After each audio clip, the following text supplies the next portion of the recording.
दिवस की शुभकामनाएं। नमस्कार, कैसे हैं आप सब? मैं परख और आप सबका स्वागत करते हैं। अरे एक बात बताओ, तुम दोनों साथ में क्यों बोल रही हो? साथ में कहाँ, मैं अलग बोल रही हूँ और ये अलग बोल रही है। हाँ, तुम दोनों अलग अलग तो बोल रही हो, पर मुझे साथ में सुनाई क्यों दे रहा है? तो इसमें मेरी क्या गलती? गलती तो तुम्हारे कानों की है। अगर तुम्हारे दो कान हैं तो दोनों कानों से अलग अलग सुन लो। अच्छा, तो यह बताओ कि पावनी कौन है और परख कौन है? अरे बताया ना, मैं परख और ये पावनी। अरे मेरा तो सिर ही चकरा रहा है, मैं तो जा रही हूँ, आप ही संभालें इन्हें। चलो हम कार्यक्रम की शुरुआत करते हैं। नमस्कार। आदरणीय प्रधानाचार्य महोदय, सभापति महोदय, प्रबंध निदेशक, शिक्षा संयोजक महोदय, मुख्य अध्यापिका जी व अध्यापकगण, हम दोनों परख और पावनी आज इस हास्यकार कवि सम्मेलन में आप सबका स्वागत करते हैं। तो चलिए इस कार्यक्रम का आरंभ दीप उज्ज्वल से करते हैं। मैं प्रधानाचार्य महोदय जी से निवेदन करती हूँ कि वह आकर दीप प्रज्वलित करें।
धन्यवाद।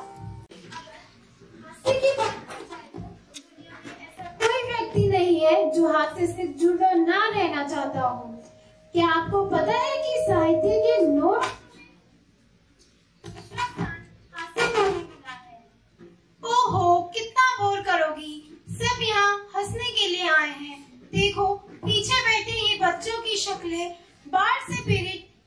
की तरह हो गई है। हाँ, ठीक कह रही हो, बिल्कुल तुम्हारी तरह दिख रहे हैं। उत्कर्ष तिवारी, क्या बात है तुम्हारी। भैंसों की कविता इतनी प्यारी। छा जाओ अब, क्योंकि बारी है तुम्हारी। नमस्कार, मैं श्री प्रभा जी की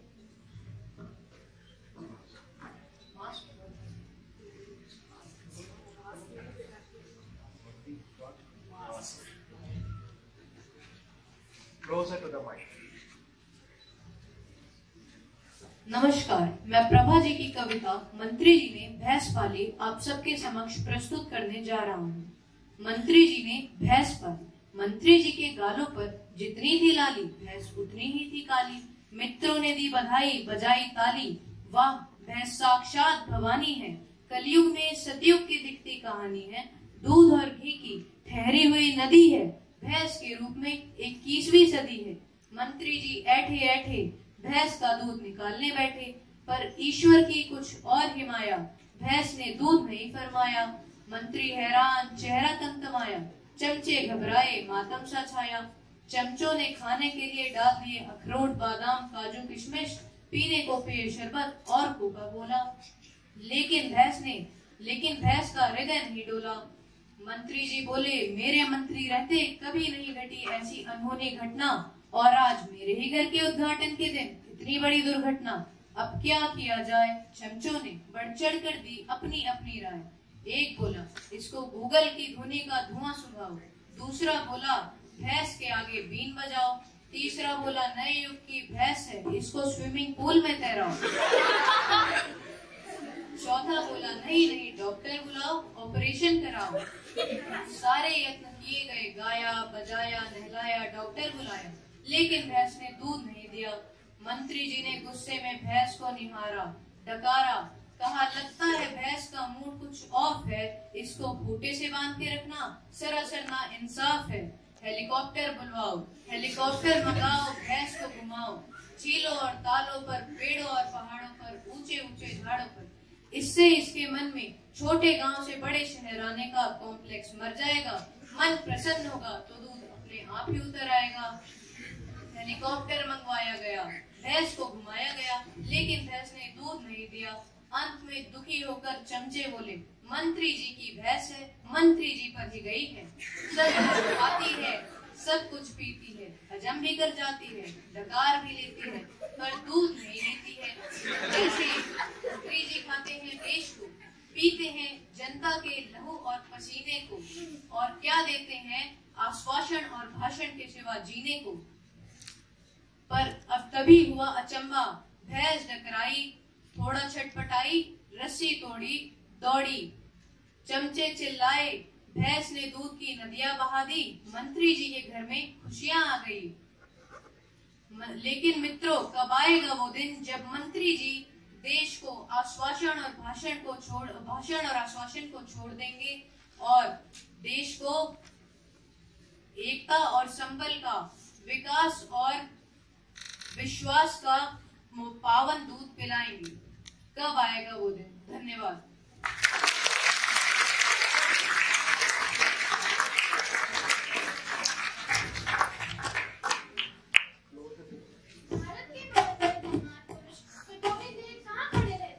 भगवान के पास नहीं, भगवान से बड़ा कौन है? गोलगप्पे वाला। पानी पूरी विषय पर अपना हास्य कविता प्रस्तुत करें। भारत के बड़े बड़े धनवान पुरुष कटोरी लिए कहाँ खड़े रहते हैं? भगवान के पास नहीं, भगवान से बड़ा कौन है? गोलगप्पे वाला।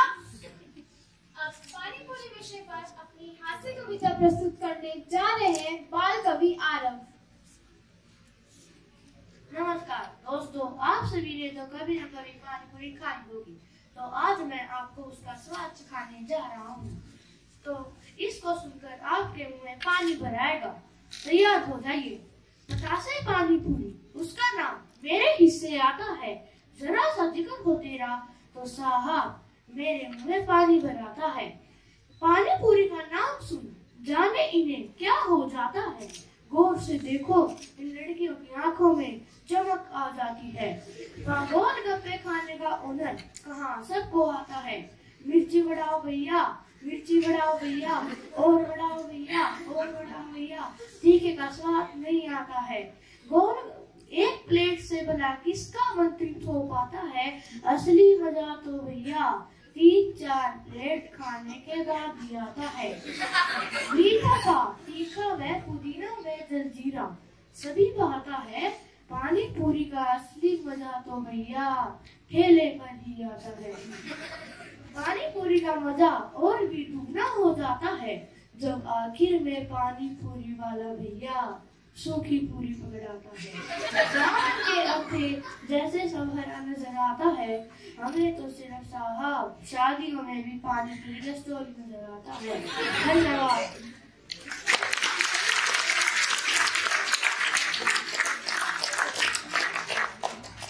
एक विदेशी कुत्ता भारत आया।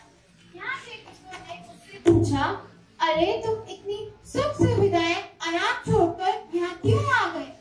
उसने कहा, आधी रात में जो भोगने की आजादी भारत में है वह कहीं नहीं। कुत्तों पर अपनी कविता लेकर आ रहे हैं अर्जुन भुनिया। नमस्कार, मेरी कविता का नाम है कुत्ते का कमाल। इस कविता की कवि है बुलेट मुरादाबादी। कल शाम एक अर्थी जा रही थी। अर्थी के पीछे हजारों लोगों की भीड़ परेड करती हुई क्यू में आ रही थी। अर्थी के आगे एक आदमी एक कुत्ता लेकर चल रहा था। आने जाने वाले लोगों को बहुत खल रहा था। कुत्ते के गले में फूलमाला लटक रही थी। उसी समय हमारी आत्मा वही सड़क पर भटक रही थी। आत्मा ने आगे के आदमी से पूछा, भाई साहब, ये किस लोकप्रिय इंसान की अर्थी जा रही है? इसके पीछे तो हजारों लोगों की भीड़ आ रही है। एक प्रश्न मेरे मन मानस में भी बहुत देर से मचल रहा था कि अर्थी के आगे ये फूलमाला पहने कुत्ता क्यों चल रहा है? जो लोग हमसे वोट मांगने आते हैं, करप्टर के मामले में कुत्तों से पीछे रह जाते हैं। कुत्ते शहीदों के खून से सिंची हुई इस धरती पर जात पात का जहर नहीं फैलाते। कुत्ते अलीगढ़ और मुजफ्फरनगर में जा सांप्रदायिक दंगे नहीं करवाते। कुत्ते अंधों के जुलूसों पर लाठियां नहीं चलवाते। आजकल का लालची विधायक 2-3 लाख में बिक जाता है, पर अगर कुत्ते को बेच देते तो वह इतना वफादार होता है कि अपने पिछले मालिक के पास वापस आ जाता है। इसने कुत्ता होते हुए भी हम इंसानों का दुख दर्द संभाला है। इसी कुत्ते ने इस दलबदलू नेता को काटा है। हमने कहा, ये तो बड़े कमाल का कुत्ता है, हमें भी 2 दिन के लिए चाहिए। आदमी बोला, ये लाइन देख रहे हैं, क्यू में लग जाइए। हमने कहा, हम क्यू में तो नहीं लगेंगे, पर अब ये बताइए, जो लोग क्यू में आ रहे हैं वह कुत्ते का कितना दाम लगा रहे हैं? आदमी बोला, 2000। हमने कहा 5000 दिलवाएंगे, पर कुत्ते को लेकर दिल्ली चले जाएंगे। 5000 में सौदा पट गया। मैं कुत्ते को लेकर दिल्ली चला गया। वहाँ एक सम्राट कालिया नेता को कटवाया। थोड़ी ही देर में मैं आश्चर्य से भर गया। नेता तो भाषण देने चला गया, पर कुत्ता मर गया। नेता तो भाषण देने चला गया, पर कुत्ता मर गया। धन्यवाद।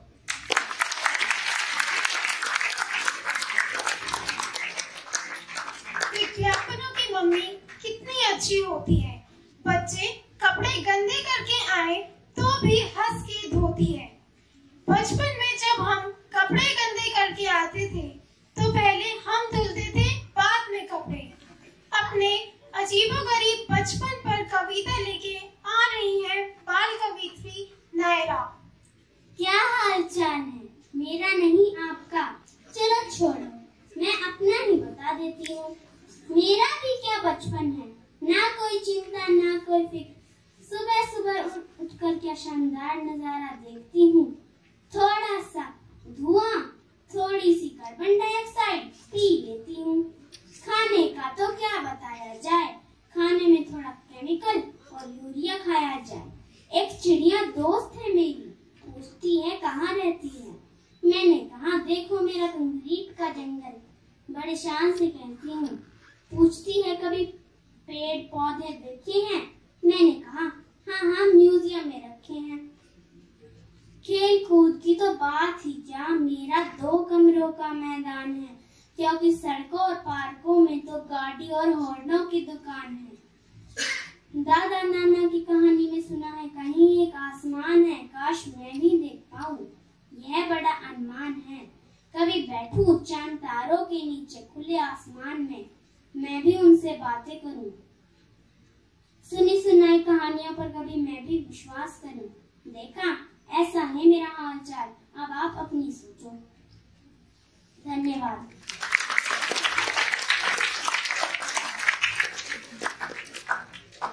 एक बार शेर की शादी हो गई। सारे शेर पंजाबी ढोल और डीजे पर नाच रहे थे। एक 2 चूहे भी नाच रहे थे। चूहों को देखकर शेर ने पूछा, अरे तुम क्यों नाच रहे हो? चूहों ने बोला, अरे शादी से पहले हम भी शेर थे। आइए अब आदित्य मान की कविता सुनो। नमस्कार सबको। मैं आदित्य मान आपके सामने एक कविता प्रस्तुत करने जा रहा हूँ। कविता का नाम है हाथी की शादी। हाथी राजा की थी शादी, सारा जंगल था बाराती। तोहफे आए भर भर कर, हाथी बोला बस कर। पेट भर कर खाओ तुम खाना, वापस दोबारा मत आना। कि पेट भर कर खाओ तुम खाना, वापस दोबारा मत आना। छोटे जानवर तो डूब गए रसगुल्ले के पानी में। कि छोटे जानवर तो डूब गए रसगुल्ले के पानी में। हाथी कहता रहा सबको कि मत जाना तुम कभी भी गहरे पानी में। कि हाथी कहता रहा सबको कि तुम मत जाना कभी भी गहरे पानी में। ऊंट हिरन में घोड़ा साजे, ना कोई ढोलक पर नाचे। ऊंट हिरन में घोड़ा साजे, ना कोई ढोलक पर नाचे। जरा उधर तो देखो, बंदर मामा ही अकेले धोती कुर्ता पहन कर नाचे। कि जरा उधर तो देखो, बंदर मामा अकेले ही धोती कुर्ता पहन कर नाचे। जब चीता शेर महाराज पधारे, सारे जानवर कांप उठे डर के मारे। जब चीता शेर महाराज पधारे, सारे जानवर कांप उठे डर के मारे। जब शेर ने दी हाथी को बधाई, सबके मुख पर रौनक थी छाई। जब शेर ने दी हाथी को बधाई, सबके मुख पर रौनक थी छाई। हाथी ने तो अपनी शादी धूमधाम से मनाई। हाथी ने तो अपनी शादी धूमधाम से मनाई। जाते हुए उसने दी सबको 1 किलो रसमलाई। जाते हुए उसने दी सबको 1 किलो रसमलाई। चींटी अभी भी रस में तैर रही थी। हाथी को मोटा कह रही थी कि दिया नहीं तुम्हारे हलवाई ने मुझे रसगुल्ला सूखा, रह गया मेरा पेट भी भूखा। कि दिया नहीं तुम्हारे हलवाई ने मेरे को रसगुल्ला सूखा, रह गया मेरा पेट भी भूखा। जिराफ तो कुछ भी खा ना सका, लंबा पेट कोई ला ना सका। कि लंबा पेट कोई ला ना सका। यहाँ का गधा समझता खुद को बहुत चालाक था, पंडाल यहाँ खड़ा द्वार पर सुअर था, समझता खुद को कुंवर था। कि खड़ा द्वार पर सुअर था, समझता खुद को कुंवर था। हाथी ने कहा तुम बाहर ही रहो, क्योंकि परफ्यूम उसका कुंवर था। धन्यवाद।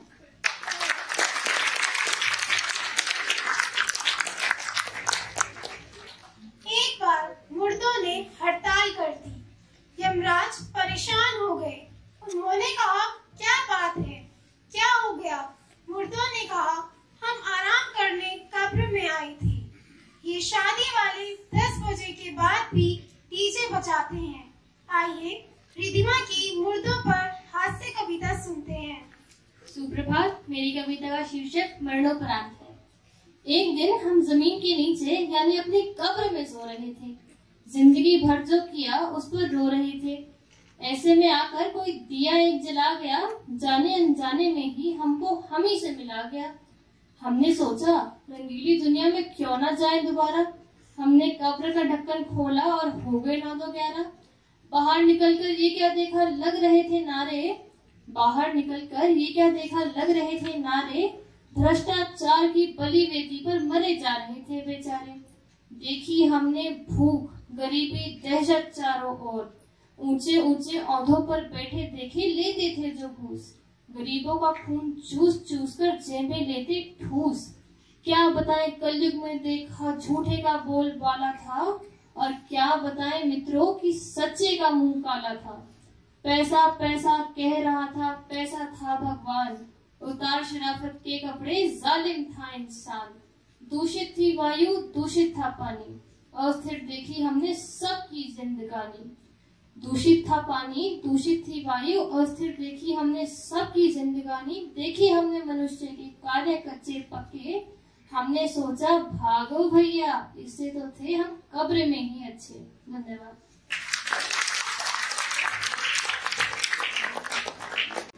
एक बार चोरी करके भागने ही वाला था कि घर के बच्चे की आंख खुल गई। उसने बोला, मेरा स्कूल बैग में ले जाओ वरना शोर मचा दूंगा। अब चोरों पर अपनी कविता प्रस्तुत करेंगे रणविजय। नमस्कार, मैं रणविजय आज आप सभी को अपने मन की व्यथा बताने जा रहा हूँ। यह है तो दुख भरी, लेकिन आपको इसमें मजा बहुत आएगा। एक बार जब मैं अपने घर से बाहर गया, चोरों ने पीछे से मेरे घर में सिलेंडर लगा दी। आज मैं अपनी कविता के माध्यम से आपको बताने जा रहा हूँ कि उस रात क्या क्या हुआ। एक रात जब मैं कवि सम्मेलन से घर आया, दरवाजे को अपने स्वागत में खुला पाया। अंदर एक कवि की कल्पना, बेरोजगार के सपनों की तरह सब कुछ बिखरा पड़ा था, और मैं रूठे हुए कवि की तरह खड़ा था। क्या क्या गिनाऊं सामान, बहुत कुछ चला गया था श्रीमान। बस एक ट्रांजिस्टर बची थी, थोड़ी सी जो थी, जो घर घर आ रहा था। मेरे देश की धरती सोना उगले। अगले दिन लोग आने लगे, चाय पीकर और अपने उपदेश पिलाकर जाने लगे। अपने गम में मेरा गम बुलाने के लिए ठूस ठूस कर खाने लगे।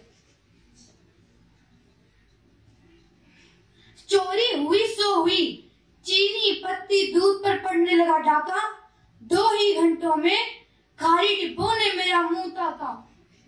मेरी परेशानी देख के मेरे पड़ोसी शर्मा जी ने ऐसा पड़ोसी धर्म निभाया, मुझसे पैसे लिए, चाय पत्ती के साथ समोसे भी ले आए। लोगों को चाय पिलाते पिलाते, चोरी का किस्सा बताते बताते सुबह से शाम हो गई। गला बैठ गया, आवाज खो गई। 75वें आदमी को जब मैंने बताया, गले में बस 2 ही शब्द बचे थे, खो गई। अगले दिन मैंने दरवाजे इतना एक बोर्ड बनवाया, जिसे मैंने दरवाजे पे ही लगवाया, जिस पे लिखवाया, भाइयों और बहनों, कल रात जब मैं घर आया, मैंने जो पाया, मेरे घर में चोरी हो गई। चोर काफी सामान ले गए, मुझे दुख और आपको सुख दे गए, क्योंकि मैं जानता हूँ वो हर आदमी सुखी है जिसका पड़ोसी दुखी है। कृपया अंदर आकर चाय मांगकर शर्मिंदा ना करें। आपका दर्जन अभिलाषी। लेकिन उसे पढ़कर एक सज्जन अंदर आया। मैंने अपना गला सहलाते हुए उसे बोर्ड दिखाया। वो बोला, भाई साहब बोर्ड मत दिखाओ, हुई कैसे ये बताओ। एक पत्रकार ने तो कर दी पूरी बर्बादी। अगले दिन ये खबर अखबार में छपवा दी। अब मेरी जेब में मच गया हाहाकार। दूर दूर से आने लगे जाने अनजाने यार दोस्त रिश्तेदार। एक दूर के रिश्ते की मौसी बोली, बेटा आज तो मेरा व्रत है, आज मैं सिर्फ फल और मेवे ही खाऊंगी, लेकिन जब तक चोर नहीं पकड़ा जाता तुम्हें अकेला नहीं छोड़ के जाऊंगी। 10 दिन बाद मैंने हिसाब लगाया, चोरी तो 10,000 की हुई थी, उसका आप बताने 15,000 का खर्चा। मैंने सोचा बचे हुए पैसे भी ठिकाने लग गए तो मैं कहाँ जाऊंगा, ऐसे ही चलता रहा तो मर जाऊंगा। अगले 2 दिन मैं इसी क्षेत्र से जिया। तीसरे ही दिन मैंने एक घंघोर और ऐतिहासिक फैसला किया। अपने अंदर फौलादी शक्ति भर ली और उसी रात पड़ोसी शर्मा जी के यहाँ चोरी कर ली।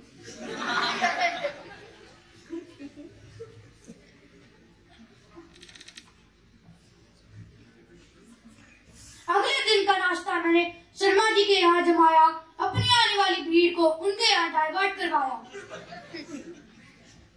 मित्र पत्रकार से कह के अखबार में छपवाया, दूर के रिश्ते की मौसी को उसकी दूर के रिश्ते की बुआ बनवाया। अब जब जब उसके घर की घंटी बजती, मेरे भीतर के जानवर को बहुत खुशी मिलती। अब जब जब उसके घर की घंटी बजती, मेरे भीतर के जानवर को बहुत खुशी मिलती। मैं मन ही मन कहता, और सलमा राम भरोसे ले और खा समोसे।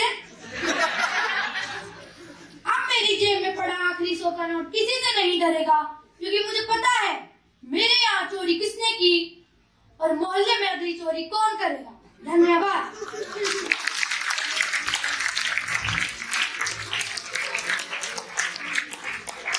किसी महापुरुष ने कहा है कि दिन का 1.5 GB डाटा भी कम पड़ता है, तो पक्का तुम्हारा भयंकर वाला बेरोजगार हो। ना कोई था ना कोई है, अब तुम्हारे सिवा और मेरा 1.5 GB डाटा। अब अपनी कविता प्रस्तुत करने जा रही है हिमाद्री। नमस्कार दोस्तों, आज मैं आपको डाटा और आटा की कविता सुनाने जा रही हूँ। शहर के बाजार में एक अजब नजारा देखा। सड़क के एक बोर्ड लगा था, 20 किलो आटा फ्री, और सड़क के दूसरी ओर ही दूसरा बोर्ड लगा था, 20 GB डेटा फ्री। आटे वाली लाइन पर पसरा था सन्नाटा, डाटे वाली लाइन पर था भीड़ का झन्नाटा। आटे की दुकान सूनी पड़ी थी, डाटा की दुकान भीड़ से ठसी थी। हर शक्ल सूरत, हर वेशभूषा, हर परिधान के लोग बस फ्री डाटा की होड़ में पड़े थे। खूब गुत्थम गुत्थी मची थी, हाथापाई की नौबत आन पड़ी थी। कुछ दिव्यांग, कुछ अपंग, कुछ जीर्ण शीर्ण वस्त्र धारण किए हुए लोग, कुछ मध्यम वर्ग के लालच की लाल टपकाते हुए, तो कुछ संपन्न, समृद्ध, सक्षम लोग बस फ्री डाटा के होड़ में पड़े थे। ये नजारा देखकर मेरा दिमाग चकराया। एक फटे पुराने कपड़े पहने हुए व्यक्ति जो भिखारी जैसा दिख रहा था, उससे बात करने का हिम्मत जुटा पाया। मैंने उससे पूछा कि भाई, वहां पे तो 20 किलो आटा मिल रहा है, तुम डेटा लेके क्या करोगे? उसने मुझे सर से पैर तक निहारा, मेरे चाल चरित्र को अपने दिमाग में उतारा, मुझ पर झल्लाया, कुछ चिल्लाया और मुझे ये बतलाया, साहब आपको मालूम नहीं है क्या, ना जाने कहां से आ गए हो। मेरे मोबाइल में एक दान दक्षिणा ऐप है। शहर में कहीं भी कोई भंडारा हो रहा हो, किसी भी मंदिर में खाना पड़ रहा हो, या कोई सेठ कमल बांट रहा हो, कोई भी दान दक्षिणा का प्रोग्राम चल रहा हो, सब कुछ मेरे मोबाइल में आ जाता है। बस इतना करना होता है, उस जानकारी के तहत उस जगह की लोकेशन को मोबाइल में फीड करना होता है, वहाँ पे पहुंच जाना होता है और जो भी मिल रहा है वो ग्रहण कर लेना होता है। अब आप ही बताइए कि 20 किलो आटा जो कि केवल 25 से 20 दिन तक चलेगा, और जो 20 GB डेटा है जो कि मेरा 50 से 40 दिन तक काम चला देगा। मैं हैरान था, परेशान था, इस उलझन में पड़ा था कि मैं किस लाइन में खड़ा हूँ, डाटा वाली लाइन में या आटे वाली लाइन में। देश बदल रहा है जनाब, आप मानो या ना मानो। धन्यवाद।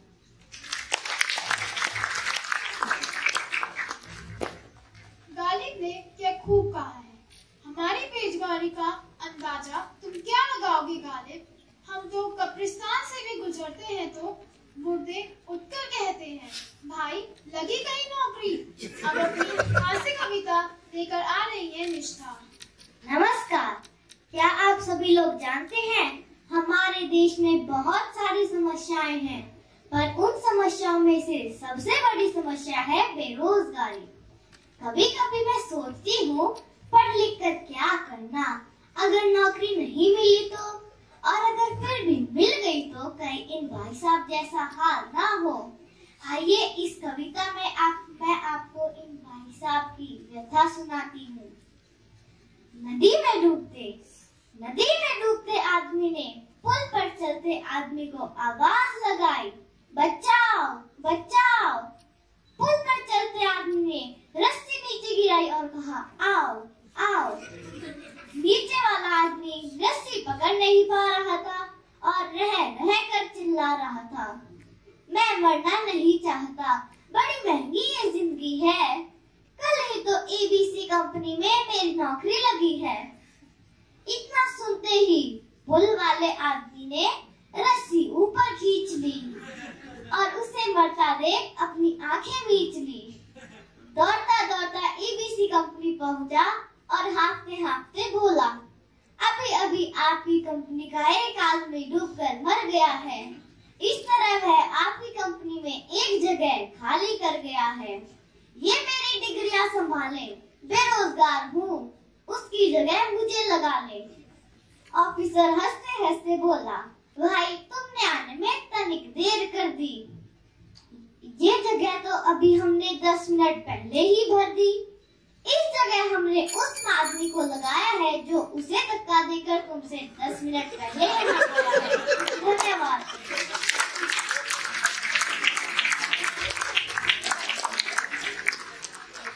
परीक्षा में कठिन पेपर आने पर ही मालूम पड़ता है कि परीक्षा कक्षा की छत में कितने जाले हैं, कहाँ-कहाँ प्लास्टिक उखड़ गई है, दीवारों में दरार कितनी है, आदि आदि। अब परीक्षा पर अपनी हास्य कविता लेके आ रही हैं आरजी।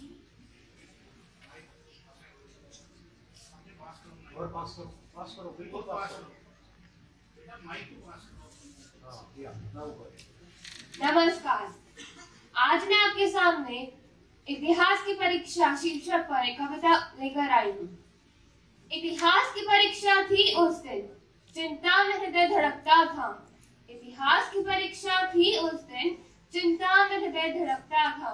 उफ, थे बुरे शकुन मेरे, घर से निकलते ही बायां नेत्र फड़कता था। उफ, थे बुरे शकुन मेरे, घर से निकलते ही बायां नेत्र फड़कता था। जितने प्रश्न मैंने याद किए उसमें से भी आधे याद हुए। जितने प्रश्न मैंने याद किए उसमें से भी आधे याद हुए। और क्या बताऊं मेरे दोस्तों, स्कूल तरफ चलते चलते वो भी बर्बाद हुए। तुम 20 मिनट हो लेट, गेट पर खड़े चपरासी ने बतलाया। तुम 20 मिनट हो लेट, गेट पर खड़े चपरासी ने बतलाया। मैं मेल ट्रेन की तरह भागकर कमरे के भीतर आया। हाथ में जब पकड़ा प्रश्न पत्र, आंखें मीची तो झूम गया। पढ़ने लगा तब अंधकार छाया, चक्कर आया और सिर घूम गया। 100 नंबर का प्रश्न पत्र, मुझे 2 की भी आस नहीं।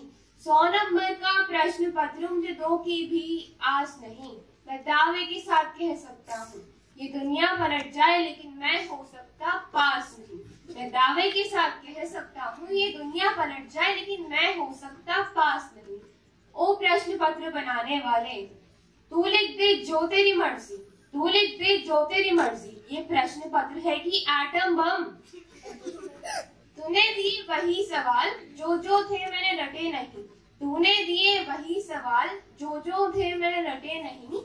जिन हाथों से तूने ये प्रश्न पत्र बनाया, क्या वो हाथ तेरे कटे नहीं? क्या वो हाथ तेरे कटे नहीं? फिर क्या था, परीक्षा तो देनी ही थी। आंखें मीची और बैठ गया। आंखें मीची और बैठ गया। भगवान एक दया कर दो, इन प्रश्न के उत्तर मेरे दिमाग में ठूस ठूस कर भर दो। इन प्रश्न के उत्तर मेरे दिमाग में ठूस ठूस कर भर दो। मेरा भविष्य खतरे में है, मैं झूल रहा हूँ आए से बाएं। मेरा भविष्य खतरे में है, मैं झूल रहा हूँ आए से बाएं। भगवान तुम ही तो हो एक जो अपने भक्तों की करते हो मुश्किल में साएं। जब ग्रह ने गज को पकड़ा था, तुमने ही उसे बचाया था। जब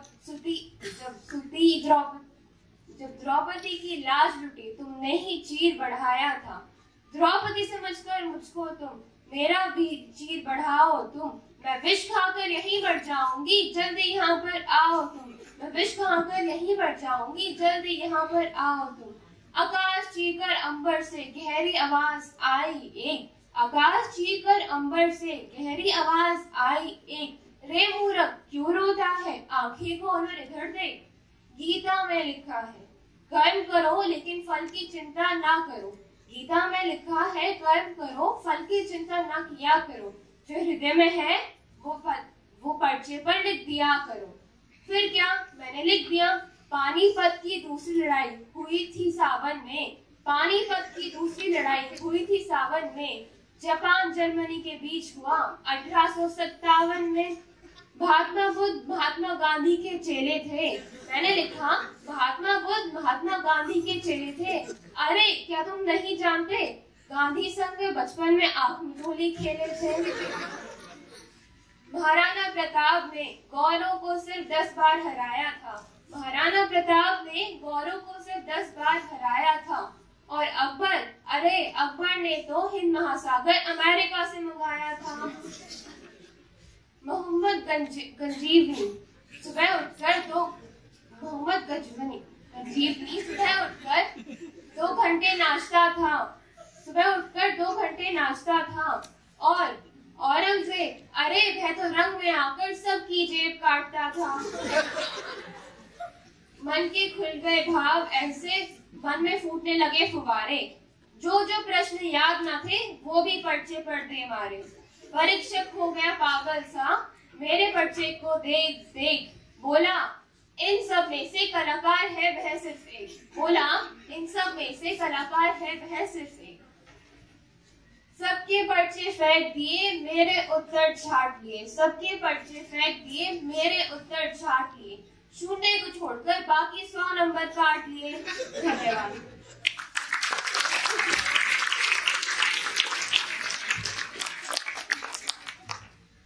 एक बार इंजीनियरिंग के सभी प्रोफेसर्स को एक प्लेन में बिठाया गया। एयर होस्टेस ने अनाउंसमेंट किया, ये प्लेन आपके स्टूडेंट्स ने बनाया। इतना सुनते ही सारे प्रोफेसर्स उतर गए, लेकिन प्रिंसिपल सर बैठे रहे। होस्टेस ने पूछा, सर आपको डर नहीं लगता? प्रिंसिपल ने कहा, मुझे पता है ये प्लेन स्टार्ट ही नहीं होगा। ऐसे ही विद्यार्थियों के परीक्षा पर विचार सुनाने जा रही है आराध्या। नमस्कार, मेरा नाम आराध्या है। मैं आप सभी को अपना दुख बताने जा रही हूँ। जरा ध्यान से सुनना। हाय रे परीक्षा, जिस नाम को सुनने से कांपता है हर बच्चा, वह है परीक्षा। परीक्षा का पेपर हाथ में आते ही इतना डर लगता है कि अच्छा नहीं किया तो घर पर बैठना पक्का है। 3 घंटे में करने होते हैं 40 सवाल। एक भी छूटा तो घर पर होगा बवाल। रिजल्ट के एक दिन पहले रात को नींद नहीं आती है। अच्छे नंबर पाने के लिए भगवान की याद आती है। रखते हैं विद्यार्थी भगवान का व्रत, फेल होने पर लगता है होगा डंडे से नृत्य। पास होने पर मिलता है शानदार इनाम और मुंह से निकलता है थैंक यू भगवान। आती है अगली परीक्षा, फिर भी मुंह से निकलता है हाय रे परीक्षा। धन्यवाद।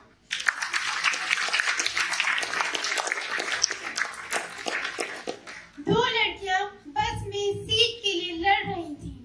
कंडक्टर, अरे क्यों लड़ रही हो? जो उम्र में सबसे बड़ा है वो बैठ जाए। फिर क्या, पूरे रास्ते दोनों खड़ी ही रही। अब अपनी हास्य कविता लेके आ रही है जतिन मान।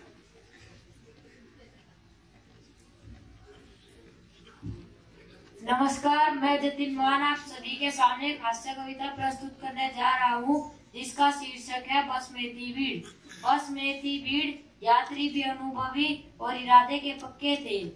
एक अम्मा स्टैंड पर छड़ी लिए खड़ी हुई थी, नीचे छड़ी उनकी पड़ी हुई थी। उठाना था छड़ी को मगर कमर उनकी अड़ी हुई थी। एक आदमी बस की छत पर चढ़ रहा था, पैर उसका हवा में लटक रहा था। 3 बाल उसके उड़ रहे थे। जी हाँ, 3 बाल उसके उड़ रहे थे। मक्खी मच्छर उसके मुंह में घुस रहे थे। एक पतला कंकाल हवा के झोंके ने उसे अंदर धकेला। कंडक्टर उसे घूर रहा था। और 1/4 टिकट बैग में ढूंढ रहा था। जब ये कद्दू महाराज पधारे। कद्दू महाराज के पधारते ही बस के टायर दब गए सारे। कंडक्टर बोला कि बस को रोको थोड़ी देर। कद्दू महाराज बोले कि 3 दोस्त आ रहे हैं हमारे। कंडक्टर बोला बस में जगह नहीं है, बेशक 4 आदमी बैठ जाए मगर बस में इतना दम नहीं है। धन्यवाद।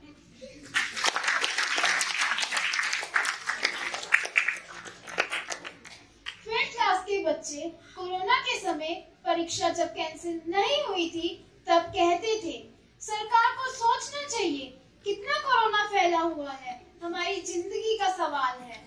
परीक्षा कैंसिल होने के बाद पूरे लॉकडाउन हमने पढ़ाई की। परीक्षा कैंसिल ना होते तो 90% से ज्यादा लाते। कोरोना काल में शिक्षा विषय पर अपनी कविता लेकर आ रही है वाणी। नमस्कार, मेरा नाम वाणी है और आज मैं आप सबके सामने एक कविता प्रस्तुत करने जा रही हूँ। मेरी कविता का शीर्षक है कोरोना काल में शिक्षा। था टीचर का ब्लैक बोर्ड, कभी ज्ञान का खजाना। था टीचर का ब्लैक बोर्ड, कभी ज्ञान का खजाना। हुआ ये किस्सा पुराना, अब है मोबाइल का जमाना। हुआ ये किस्सा पुराना, अब है मोबाइल का जमाना। मिल जाते हैं मोबाइल पर ही गुरुजी, मिल जाते हैं मोबाइल पर ही गुरुजी। कहते वहीं से तुम पढ़ाई करो शुरू जी, कहते वहीं से तुम पढ़ाई करो शुरू जी। बच्चे अब कर लेते हैं वहीं से आज्ञा का पालन। बच्चे अब कर लेते हैं वहीं से आज्ञा का पालन। पढ़ाई के नाम पर होता गेम का संचालन। पढ़ाई के नाम पर होता गेम का संचालन। ऑनलाइन पढ़ाई से मम्मी पापा भी खुश। ऑनलाइन पढ़ाई से मम्मी पापा भी खुश। नहीं पता वहीं से लूडो खेल रहा है उनका दोस्त। नहीं पता वहीं से लूडो खेल रहा है उनका दोस्त। अब टीचर की डांट से भी बच्चे होते बड़े प्रसन्न। अब टीचर की डांट से भी बच्चे होते बड़े प्रसन्न, क्योंकि टीचर को चुप कराने का उनके पास है बटन। क्योंकि टीचर को चुप कराने का उनके पास है बटन। मोबाइल से सारे टीचर थोड़ा थोड़ा ही पढ़ाएंगे। मोबाइल से सारे टीचर थोड़ा थोड़ा ही पढ़ाएंगे। नहीं तो बच्चे मोबाइल बंद करके भाग जाएंगे। नहीं तो बच्चे मोबाइल बंद करके भाग जाएंगे। अब से सारे टीचर मोबाइल पर ही पढ़ाएंगे। अब से सारे टीचर मोबाइल पर ही पढ़ाएंगे। मम्मी पापा भी खुश कि बच्चे कुछ कर दिखाएंगे। धन्यवाद।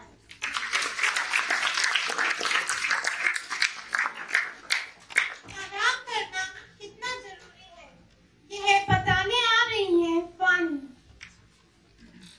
नमस्कार, मेरा नाम वाणी है। मैं चौथी सी की छात्रा हूँ। मैं अपनी हसीन कविता से मैं आप लोगों को गुदगुदाने की कोशिश करूंगी। मेरी कविता का शीर्षक है आराम करो आराम करो। एक मित्र मिले, बोले लाला तुम किस चक्की का खाते हो? इस देर चटाक राशन में भी तोंद बढ़ाए जाते हो। क्या रखा मांस बढ़ाने में? मनहूस अकल से काम करो। संक्रांति काल की बेला है, मन मिठो जगत में नाम करो। हम बोले रहने दो लेक्चर, पुरुषों को मत बदनाम करो। इस दौड़ धूप में क्या रखा, आराम करो आराम करो। आराम जिंदगी की पूंजी, इससे न तपेदिक होता है। आराम सुधा की एक बूंद, जन से दुबलापन खोती है। आराम शब्द में राम छिपा, जो भवबंधन को खोता है। आराम शब्द का ज्ञाता तो बिरला ही योगी होता है। इसलिए तुम्हें समझाता हूँ, मेरे अनुभव से काम करो। ये जीवन यौवन क्षण भंगुर, आराम करो आराम करो। धन्यवाद।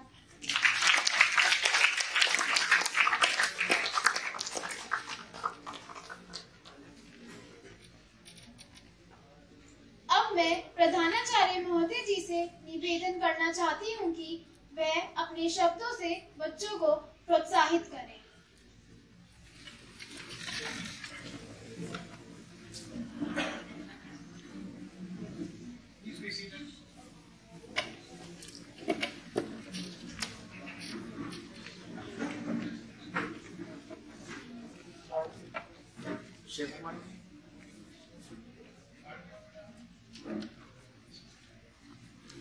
गेट बंद करना, गेट।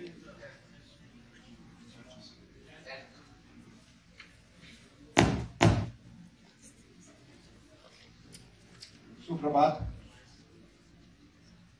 जैसे आप लोग जानते हैं अभी हिंदी पखवाड़ा का समय है और कई कार्यक्रम हमने आयोजन किया और जब चुप साहब मेरे पास आए थे कि इस बार कुछ अलग हटके करना है तो सबसे पहले मेरे मन में आया था एक हास्य बाल कवि सम्मेलन का आयोजन किया जाए जिससे आप लोग भी हंसी मजाक के रूप में इसको एंजॉय करें और उसी समय बहुत गहरी बात भी एक हास्य कवि की माध्यम से आप तक पहुंचाया जाए, ये एक प्रयास था। And I think these wonderful students here from as low as a class 3 to class 10 students, I think they did exceedingly well today to in the past 1 hour. I don't know how this 1 hour went, but I think some fantastic efforts by the students and they deserve a big round of applause from us.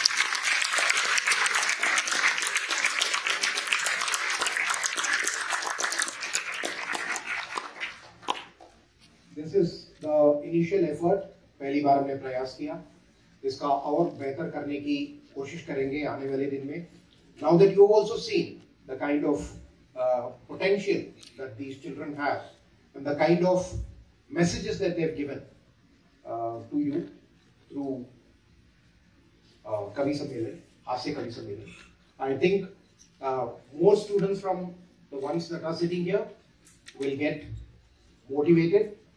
And I would like to see a much better performance next year with many more participants. Dear students, I don't know how many of you are aware of the Kapil Sharma show. How many of you have seen it? Many of you? Okay, please put your hand down. How famous is this show? You all know Kapil Sharma from nowhere. He, became a big celebrity just by this medium. And what he did was nothing but use humor as a medium to, kind of share information. One such medium is through the Kavita. Though of course many students try to make it as interesting as possible. It was a wonderful effort though, but it can be much more, fun when you choose topics that are close to our heart. We want to communicate a message which is very deep, which may not be said in, which if it is said in the plain language, it may look slightly awkward and offending, but can be very nicely laced with humor and can be portrayed as a kavita. And I think it was a wonderful effort. I wish to thank Mr. Chug, the Hindi department as a whole, and those two compares. I want to know the names of these two. Very good. Wonderful effort. Both of them, are they some kind of sisters? Oh, they are twins. Oh, lovely. Great. Wonderful job, both of you. Give a quick round of applause.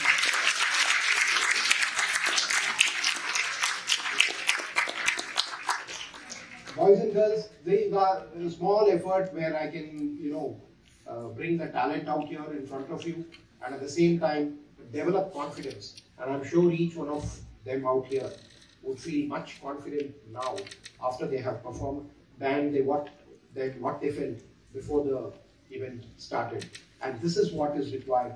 2 or 3 times you come to the stage, be bold. There's nothing wrong. Some people got stuck. Perfectly fine. 3 or 4 times you do that, I guarantee you, each one of you sitting in this room will become excellent orators. And that is the whole aim of such events taking part here. I want better participation from students, and please request all of you to ensure that at least in one single year, every student should be on stage for some reason or the other. Not for the wrong reasons though. For the right reasons, you should be on stage narrating a story, a poem, or a declamation or a debate.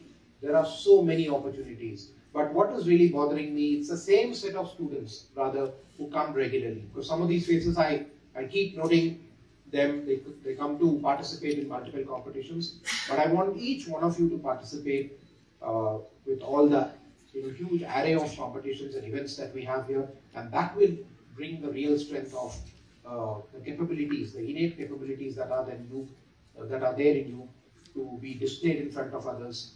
Will also, make one school a strong candidate for, participating in various events across the country. So many events that are taking part, and I wish to give opportunities to each one of you so that you can excel in these competitions. Once again, I think all of us enjoyed this. Couldn't have been a better show than what they put up. Thank you so much, the Hindi department and all the people that were responsible for organizing this. Thank you and have a wonderful day.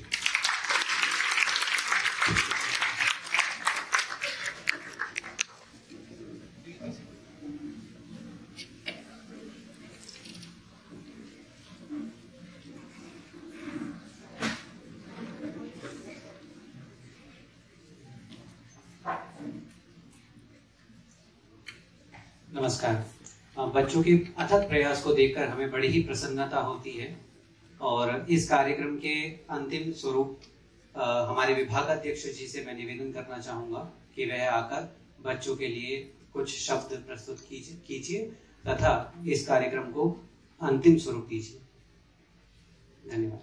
प्रधानाचार्य महोदय का आदेश है एक हास्य कविता के लिए, और मैं बहुत लकी हूँ कि वो कविता मैंने बच्चों को दी थी और 2 बच्चों ने सेम कविता याद की, इसलिए वो कविता मेरे हिस्से में आ गई, और अगर सुनी होती तो आज मैं सुना न पाता। मैं प्रयास करता हूँ। सर, मेरी कविता का शीर्षक है उसकी व्यवस्था। वैसे तो आदमी जोरदार था मगर बेचारा बेरोजगार था, चप्पल क्या एड़िया घिसता था, रोजगार मगर स्वप्न हो रहा था, यूं तो डिग्रियों की भरमार थी मगर बिना सिफारिश सब बेकार थी, शायद पिछले बुरे कर्मों का नतीजा था, वह किसी का भाई न भतीजा था, जब थका तो खून खोलने लगा था, वह बोलते बोलते नेता बन गया था, उसने राष्ट्रीय बेरोजगार संघ बना डाला था, 10-10 रुपए लेकर सबको मेंबर बना डाला था, आज नौकरियों की एक से एक पेशकश उसके पास आ रही हैं, मगर सब ठुकराई जा रही हैं, भला नेता बनकर वह नौकरी पर कैसे जा सकता है, यह सदाबहार धंधा वह कैसे गंवा सकता है, यह सदाबहार धंधा वह कैसे गंवा सकता है। धन्यवाद।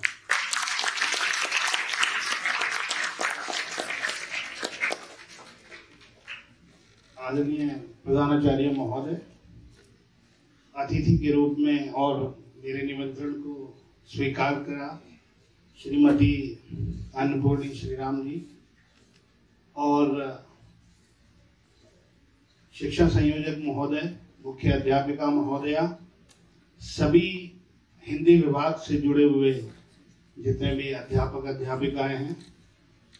हमेशा हर बारी अच्छा किया जा सकता है और कई बारी जब हम प्रयास करते हैं तो ऐसा क्षण अवश्य आता है कि कोई बहुत अच्छा कर पाया, कोई थोड़ा सा उससे कम रह गया, किसी का प्रथम प्रयास है। जैसा मैंने अभी यहाँ पर मैं बैठ करके ऑब्जर्व कर रहा था कि कुछ बच्चे जिन्होंने पहला प्रयास है और बहुत अच्छा किया, तो वो मैं उनसे बाद में बात भी करूंगा ताकि और प्रतियोगिताओं के लिए जैसा प्रधानाचार्य महोदय ने आदेश दिया है उनको लूं, और इंटर स्कूल और जो परीक्षाएं हैं उनको, वो जो प्रतियोगिताएं हैं उनके लिए मैं प्रयास करूं। तो मैं यहाँ बैठे यही ऑब्जर्व कर रहा था, और ये जितने भी मंच सज्जा है प्रजापति जी ने हमारी बहुत ज्यादा मदद की, एक बार उनके लिए भी तालियां।